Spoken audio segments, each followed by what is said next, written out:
What happens when you're a good admiral, but your entire crew is made up of peasants who had never seen the ocean before? Today we're covering the Battle of Tsushima and what is probably the most embarrassing defeat in military history. It's the 19th century and European colonialism is at its peak. The Americas, the Pacific, and now even Africa were all being swallowed up in a great land grab by the European empires of the time. The native populations throughout the world could do little to resist the invaders armed with modern weaponry, and conquering and subjugating foreign lands went from daring adventures to the expectation and the norm. While the rest of Europe were busy sailing around the world, establishing colonies in exotic places, the Russian Empire instead headed east. The descendants of Genghis Khan, who once dominated the steppe, could do little to fight back against the might of the modern Russian army. And eventually, by the end of the 19th century, when he was crowned emperor, Nicholas II found himself the ruler of the largest contiguous land empire since the Mongols. Now Nicholas, like everyone else in Europe at the time, was fully bought into the idea of European domination of the world. It wasn't the weapons or strategy. It was just that Europeans were better at, well, everything. Spoiler alert, they weren't. But Nicholas didn't know that yet. But while all of this was going on, a tiny island nation called Japan had overthrown their samurai shogun government and placed an emperor back on the throne. In just 20 years, the land of the rising sun had rapidly modernized into the first true industrial power in Asia. And as they watched Europe claim lands across the world, they began to think, that does seem pretty sugoi. So in 1894, Japan goes to war with China. With their modern military, they curb-stomped the Qing dynasty so badly that they're forced to surrender within a year. Amongst their territorial gains, the Japanese claimed the warm water port known as Port Arthur on the Liaodong Peninsula. And when Tsar Nicholas finds out about it, he's not super happy. Hey, I was just about to take that. Son, my son, Nicholas, son, I'm sure you can find another port. I wanted this one. Guys, the Japanese took the port I was going to take. But we were the ones who beat the Chinese first. Germany and France both had their own ulterior motives in getting Russia to expand into Asia. But once they got involved in the dispute, the Japanese were forced to give Port Arthur back to the Chinese. But the Russians soon took it for themselves, which was kind of a dick move and made the Japanese pretty upset. Japan still desperately wanted the respect of Europe and really wanted to be a part of what it saw as the cool kids colonizer club. And so they signed a mutual defense pact with the UK. And in 1899, they joined the Eight-Nation Alliance in the Boxer Rebellion, sending more troops than any nation to beat down the Chinese again. See, Japan was playing the imperialism game hard, trying to prove they belonged at the table with the European powers.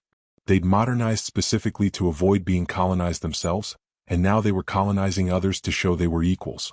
It's like the world's worst peer pressure situation. Come on, Japan, all the cool empires are oppressing people. Don't you want to oppress people too?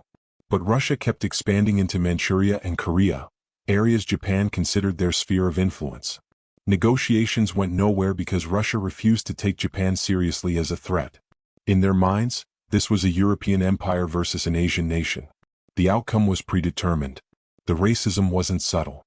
Russian officials openly mocked Japanese diplomats, called them little yellow monkeys, who should be grateful Russia was willing to negotiate at all. Japan responded the way any rational nation responds to being condescended to by a racist empire. They attacked. February 8, 1904. Japanese torpedo boats launch a surprise attack on the Russian Pacific Fleet anchored at Port Arthur. No declaration of war. No warning. Just explosions. Russia is shocked. Wait, they actually attacked us. Don't they know we're European? Yes, Nicholas. They know. That's exactly why they attacked. The Russo-Japanese war has begun, and it's going to shatter every assumption Nicholas has about European superiority.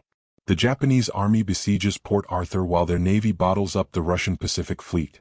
Nicholas watches from St. Petersburg as his inferior Asian enemies systematically dismantle his forces in the Far East.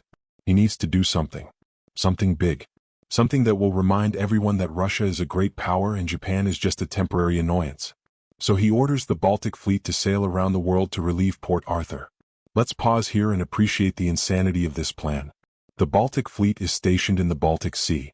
Port Arthur is on the Pacific coast of Asia. There's no Suez Canal access for Russian warships because of international politics. So the fleet has to sail around the entire continent of Africa, across the Indian Ocean and through the South China Sea. 18,000 miles. The longest naval voyage in history. And this impossible mission is given to Admiral Rozhestvensky. Now here's the thing about Rozhestvensky. He's actually competent. experienced, kill. He knows his naval tactics. He understands modern warfare. By all accounts, he's a good admiral. He also knows this mission is completely insane. But he's Russian nobility serving the Tsar, and when the Tsar gives orders, you follow them. Even if those orders are, sail around the world with a fleet that's barely seaworthy to fight a war that might be over before you arrive. The real problem isn't Rozhestvensky. It's his crew. The Baltic Fleet is staffed primarily with conscripts. Peasant farmers pulled from the interior of Russia. Men who have never seen the ocean.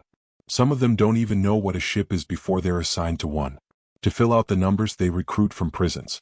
Criminals who are given the choice between jail time or naval service.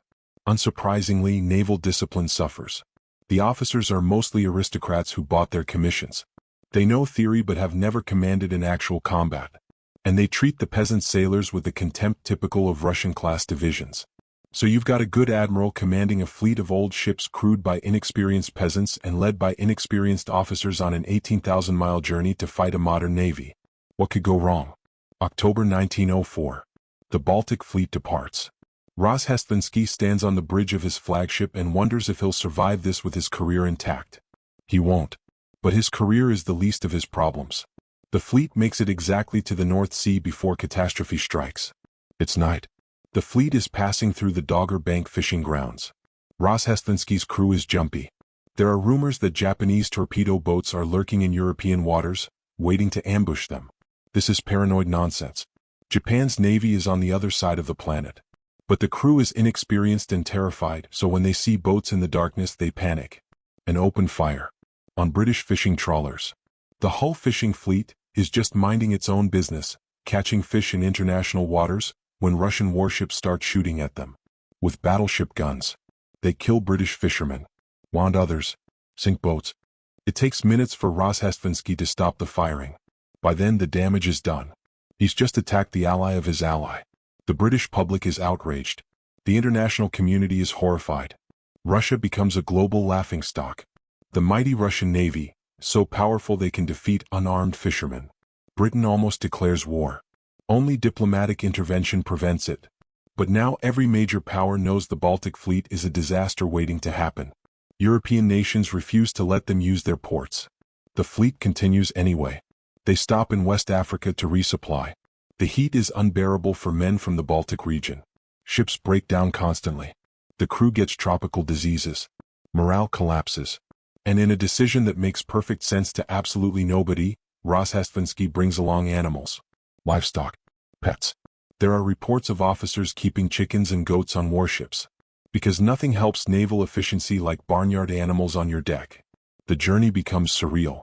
Ships colliding because crews don't know how to maintain formation. Engines breaking because mechanics are undertrained. Men dying of disease because medical supplies are inadequate. And through it all, Rozhestvensky pushes forward because orders are orders. Then, while the fleet is crossing the Indian Ocean, news arrives.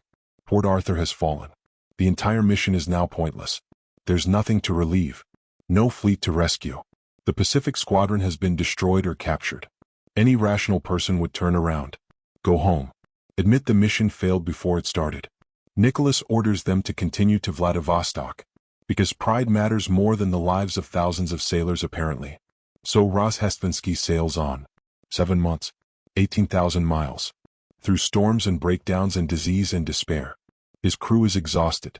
His ships are falling apart. He hasn't slept properly in weeks. He knows the Japanese fleet is waiting somewhere ahead. Knows they're trained, modern, and ready.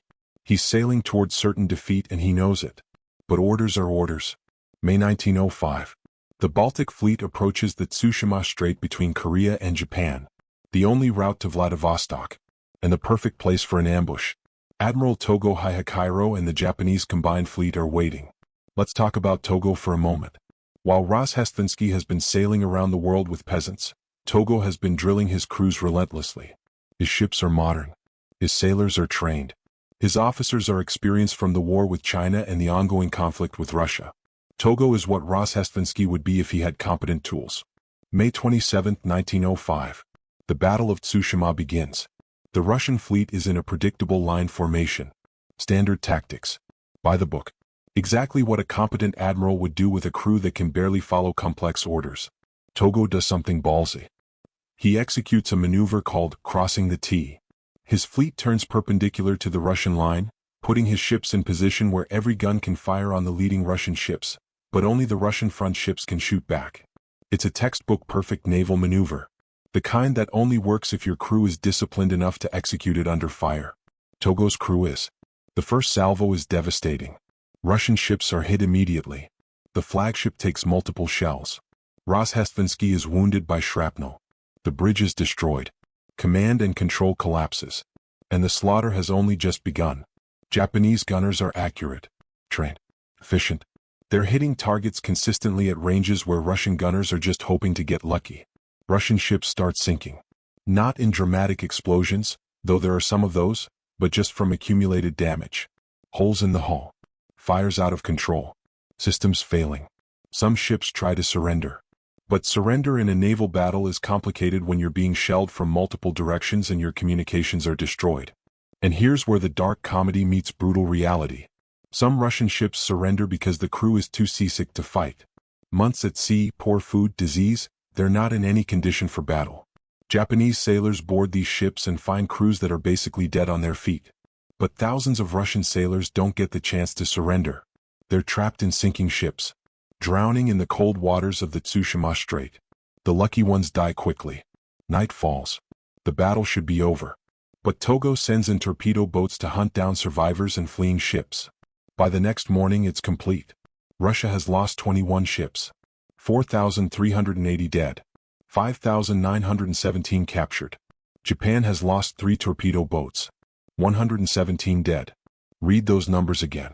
This is the most one-sided naval battle in modern history. Rozhestvensky is pulled unconscious from the water. Captured. He wakes up in a Japanese hospital. Wounded. Defeated. His fleet destroyed. He'd done everything a competent admiral could do with incompetent tools. It wasn't enough. Could never have been enough. Only 3 Russian ships make it to Vladivostok. 3. Out of dozens that started the journey. The world watches in absolute shock. A European great power has been completely humiliated by an Asian nation. Not just defeated, annihilated. The racist assumptions that Europeans were inherently superior are shattered in one day. Nicholas is forced to negotiate peace. The Treaty of Portsmouth in 1905 gives Japan everything they wanted.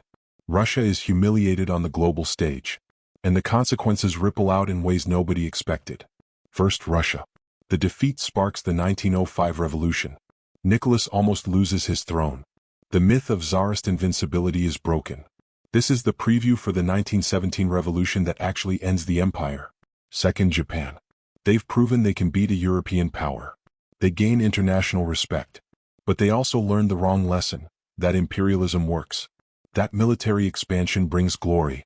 This eventually leads to Japanese expansion into China, Korea, and eventually World War II in the Pacific. Third, the colonial world.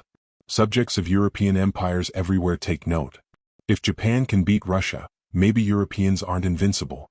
Maybe modernity matters more than race. The seeds of decolonization are planted. Fourth, Rozhestvensky himself. He returns to Russia. Is court-martialed for losing the battle. But he's acquitted. Everyone knows he was set up to fail. He was a scapegoat for Nicholas's pride. He lives quietly until 1909. Dies knowing history would remember him as the admiral who lost the most one-sided naval battle ever fought. Even though the loss wasn't his fault. And Nicholas? He learns absolutely nothing. Stumbles into World War I with the same overconfidence. The same assumption that being European means being superior. The same refusal to adapt. The Russian Revolution comes in 1917. Nicholas abdicates. In 1918 he and his entire family are executed in a basement. The empire he was too proud to save falls apart. All because he couldn't admit when he was wrong. The Battle of Tsushima wasn't just Russia's worst naval defeat. It was the moment the world learned that modernity beats mythology. That training beats tradition.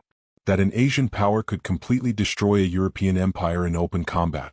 And it all happened because Nicholas II was too racist and too proud to take Japan seriously as a threat. So what happens when you're a good admiral commanding peasants who've never seen the ocean? You sail 18,000 miles. You watch your ships sink. You get captured. And you become a footnote in the story of how one empire's arrogance accidentally helped end the age of European colonial dominance. Rozhestvensky wasn't a bad admiral. He was a competent man given an impossible task by an incompetent Tsar who couldn't admit when he was wrong. The peasants in his crew weren't cowards. They were farmers and criminals thrown onto ships and told to sail around the world to fight a war they didn't understand. The Japanese weren't lucky.